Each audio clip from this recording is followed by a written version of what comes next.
निर्गमन ग्रंथ अध्याय 15 मूसा का विजय गान। तब मूसा और इस्राएली प्रभु को आदर में यह भजन गाने लगे। मैं प्रभु का गुणगान करना चाहता हूँ। उसने अपनी महिमा प्रकट की है। उसने घोड़ों के साथ घुड़सवार को समुद्र में फेंक दिया है। प्रभु मेरा शक्तिशाली रक्षक है।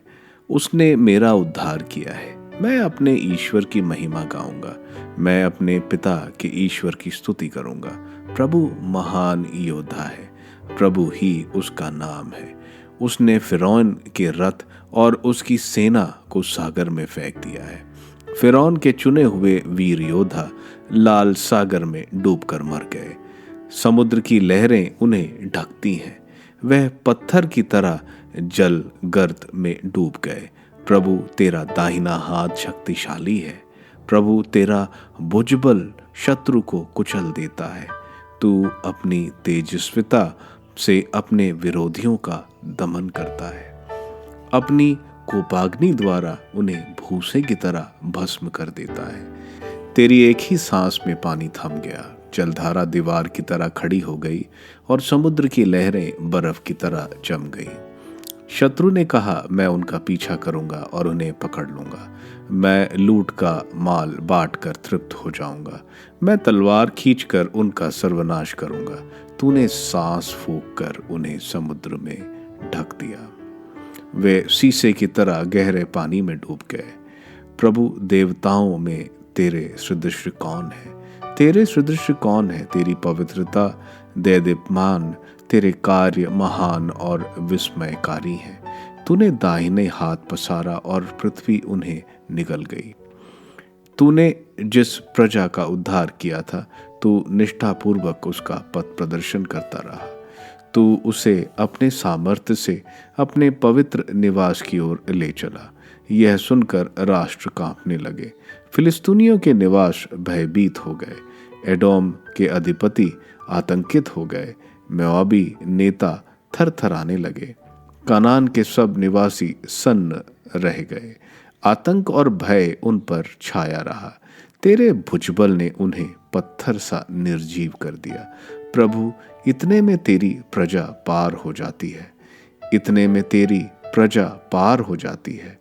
तू अपनी प्रजा को ले जाकर अपने पर्वत पर बसाता है, उस स्थान पर जिसे तूने अपने निवास के लिए चुना है, उस मंदिर के पास जिसे तूने अपने हाथों से बनाया है।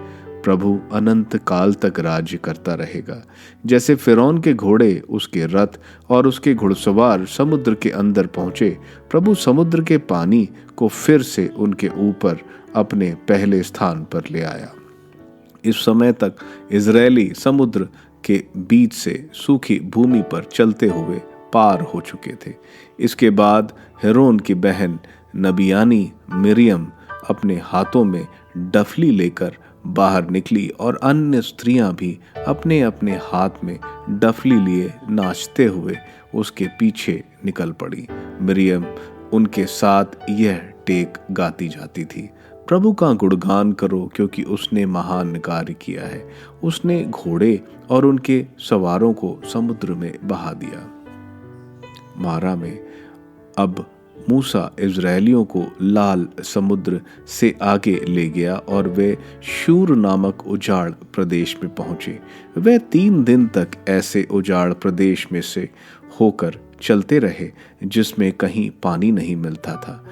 वे मारा पहुंचकर भी मारा का पानी नहीं पी सके, क्योंकि वह कड़वा था, और इसलिए उस स्थान का नाम भी मारा पड़ा। लोग मूसा के विरुद्ध ये कहते हुए भुनभुनाने लगे, हम क्या पिएं? उसने प्रभु की दुहाई दी। प्रभु ने उससे एक लकड़ी दिखाई। उसने उसे पानी में फेंका और वह पानी मीठा हो गया। प्रभु ने वहां उनके लिए एक आदेश निकाला और एक विधि बनाई। उसने वहां उनकी परीक्षा ली। उसने कहा, यदि तुम अपने प्रभु ईश्वर की वाणी ध्यान से सुनोगे और इसकी इच्छा पूरी करोगे, उसकी आज्ञाओं और सब विधियों का पालन करोगे, तो मैं वे बीमारियां तुम्हारे ऊपर नहीं ढाऊंगा जिन्हें मैंने मिस्रियों पर ढाई थी, क्योंकि मैं वह प्रभु हूँ जो तुम्हें स्वास्थ्य करता है। इसके बाद वे एलीम पहुंचे। वहां पानी के 12 सोत्रों और खजूर के स्तर वर्ष थे। उन्होंने वहीं पानी के पास अपना पड़ाव डाला।